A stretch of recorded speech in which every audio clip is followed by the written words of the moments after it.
법무임평원의 윤정석 변호사입니다. 오늘은 자백할 것인가 부인할 것인가 라는 제목으로 재판에서 사실 인부 방법에 관해서 간단히 살펴보도록 하겠습니다.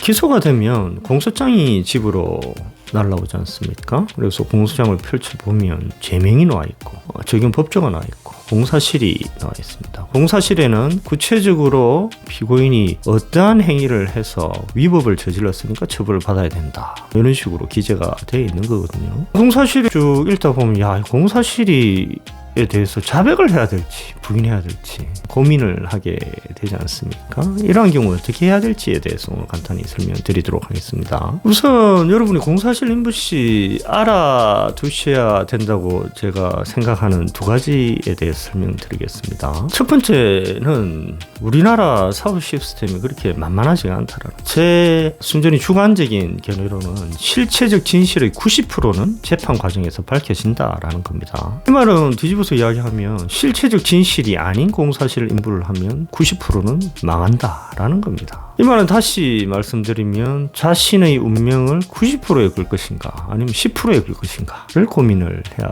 되는 겁니다. 당연히 자신의 운명은 90%에 걸어야 되겠죠. 그래서 결론적으로 말씀을 드리면 공사실 인부를 함에 있어서는 공사실이 실체적 진실인지 여부에 따라서 공사실을 인부를 해야 된다라는 것입니다. 공사실 인부와 관련돼서 두 번째 분이 아셔야 된다고 제가 생각하는 것은 첫 번째와 동전의 양면입니다. 공사실을 인부할 때는 공사실 자체가 실제 진실인지 여부에 따라서 공사실 인부를 해야지, 증거가 얼마나 확보되어 있는지 여부에 따라서 공사실 인부를 하셔서는 안 된다라는 겁니다. 우리나라의 무죄율이 거의 1% 정도밖에 안 되는 거는 검사는 기소할 때 대부분 공사실을 합리적 의심의 여지 없이 입증할 수 있는 증거를 가지고 기소를 하거든요. 그리고 그 증거들이 대부분은 적법한 절차에 의해서 수집되고 위법 수집 증거는 예외적이라는 겁니다. 그래서 공사실 인부를 할 때는 공소장에 기재된 공사실이 실체적 진실인지 여부에 의거해서 인부를 하실 것을 권합니다. 자백의 장단점에 대해서 설명해 드리겠습니다. 자백의 장점은 판사 입장에서는 자백은 반성의 전제라고 생각을 하기 때문에 자백을 해야 개전의 정이 있다고 판단을 하고, 그래서 형량이 낮아질 수가 있습니다. 그리고 그 자백을 해야 피해자와 합의가 용이합니다. 특히 성폭력 사건에서는 피해자 국선 변호사가 자백을 전제로 합의에 응하려고 하거든요. 성폭력 사건에서 공사실이 인정이 되면 대부분 실형이 선고가 되고 피해자와 합의가 되어야만 집행유예 선고가 되기 때문에 성폭력 사건에 있어서 자백을 해야 피해자와 합의가 용이하고, 그래서 그럴 경우에만 집행유예 선고가 가능하게 되는 경우가 많습니다. 자백의 단점은 자백하면 무죄가 나올 확률이 거의 없어지겠죠. 그리고 자백을 하면 대부분의 상고가 거의 안 됩니다. 항소심에서 자백을 하고 항소심 선고 이후에 마음이 바뀌어서 부인을 하면서 대부분의 상고를 하면 거의 3개월 이내에 상고 기각 결정이 나버립니다. 물론 항소심에서 징역 10년 이상이 선고되면 대부분의 양형 상고가 가능하지만, 이런 경우 외에는 항소심에서 자백을 하면 상고의 기회는 박탈된다, 이렇게 생각하시면 되겠습니다. 저한테 이런 질문을 하는 의뢰인들이 많이 계십니다. 수사 때 자백을 했는데 재판 때 부인할 수 있습니까? 또는 수사 때 부인을 했는데 재판 때 자백할 수 있습니까? 원칙은 수사 때 자백을 했는지 여부에 불문을 하고 재판 때 공사실 인부 결정을 하는 것이 좋습니다. 그 기준은 공사실이 실제 진실인지 여부에 따라서 말씀입니다. 세 가지 경우로 나눌 수가 있겠죠. 수사 때 자백 또는 부인했는데 재판 때 동일하게 자백 또는 부인, 이런 경우가 있을 수가 있겠죠. 이 경우에는 당연히 문제가 안 됩니다. 번째 경우는 수사 때 부인을 했는데 재판 때 자백할 수 있느냐? 물론 할 수 있습니다. 이 경우에는 물론 좋지는 않죠. 수사 때부터 자백을 하고 재판 때도 자백하는 게 좋은데 좋지는 않지만 크게 문제는 되지 않습니다. 그래서 수사 때 부인을 했다 하더라도 재판 때 자백하면 크게 문제는 되지 않습니다. 세 번째는 수사받을 때 자백을 했는데 재판 때 부인을 하는 경우입니다. 이 경우는 어떤 경우일까요? 이 경우는 실체적 진실은 공사실이 사실이 아니다라는 거잖아요.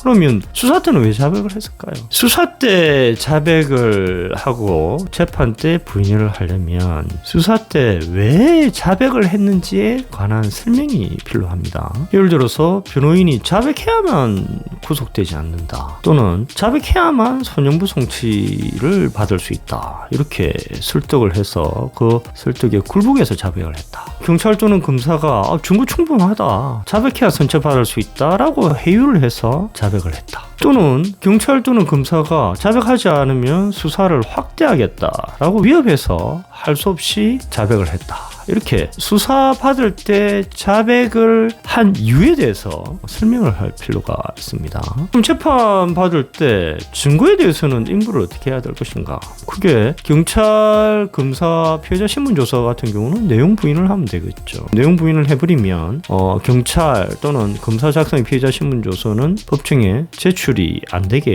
되겠죠. 그리고 수사 단계에서 변호인이 선임이 돼서 변호인이 의견서를 제출했다. 그런 경우에는 부동의 하시면 됩니다. 부동의를 하면 재판부가 교회를 까통하면서 아니 변호인 의견서를 왜 부동의 하십니까? 이렇게 물어봤을 때 그거는 변호사가 자백을 해야 구속이 안 된다, 또는 변호사가 자백을 해야 선임부 송치가 된다, 이렇게 설득을 해서 그 설득에 따라서 자백을 한 것이지 그 자백은 실제 진실이 아닙니다, 이렇게 설명을 하면 됩니다. 그럼 본격적으로 공사실을 자백할 것인지 여부를 어떻게 결정하는가에 관해서 설명드리도록 하겠습니다.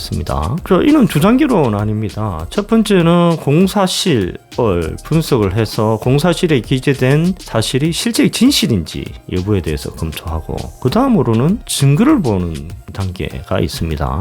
미리 결론적으로 말씀드리면 앞에서 여러 번 설명드린 바와 같이 공소장에 기재된 공사실이 실체적 진실인지 여부에 따라서 공사실을 자백할지 여부를 결정을 해야 됩니다. 그리고 공소장에 기재된 공사실 실체 진실인지 여부에 따라서 자백할 것인지 여부를 결정을 하고 부차적으로 증거를 검토를 하는 것이 좋습니다. 공소장에 기재된 공사실을 꼼꼼히 봐야 됩니다.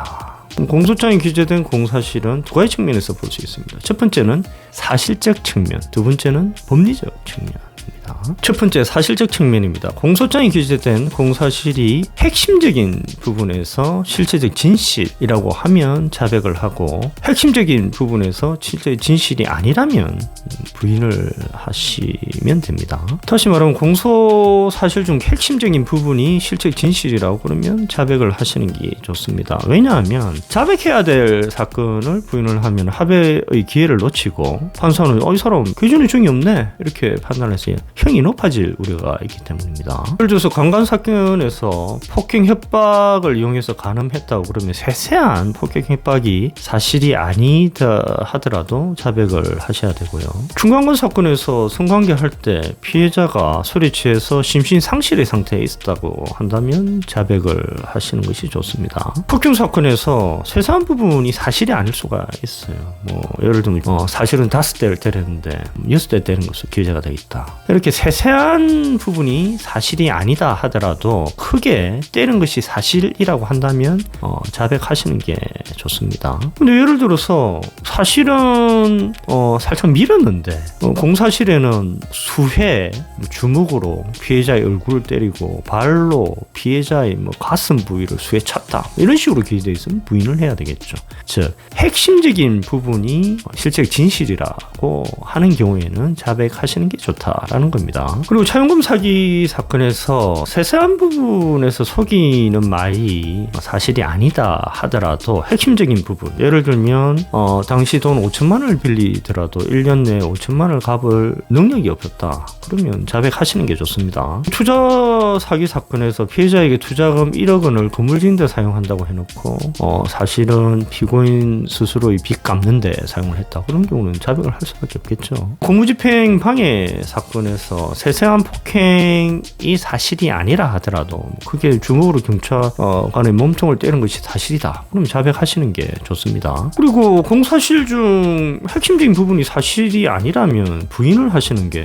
좋죠. 이런 경우에 과연 재판에서 진실이 가려질까? 또는 부인하다가 실패하면 형이 높아지는 거 아니야? 이런 쓸데없는 걱정하지 마시고 사법 시스템을 믿고 과감하게 부인을 하시는 것이 좋습니다. 여러 개의 공사실 중에 일부는 사실이고 일부는 사실이 아니라고 한다면 구분해서 사실인 부분은 자백하고 사실이 아닌 부분은 부인하시면 되겠습니다. 예를 들면 여러 개의 사기 또는 횡령이 공사실이라고 하고 그 중에 일부는 사실이고 일부는 사실이 아니라고 한다면 구분해서 사실인 부분은 자백하고 사실이 아닌 부분은 부인하시면 되겠습니다. 공사실 중 법리적인 측면에 대해서 설명드리겠습니다. 아주 가끔씩 공사실 중 법리적 측면이 문제되는 경우가 있거든요. 예를 들면 폭행이 정당방해에 해당되는 경우 또는 공무집행방해죄에서 현행범 체포가 적법하지 않은 경우 이런 경우에는 법리적 측면이 문제가 됩니다. 이런 경우에는 때린 사실 자체는 인정하되 법리적으로 정당방위 등의 주장을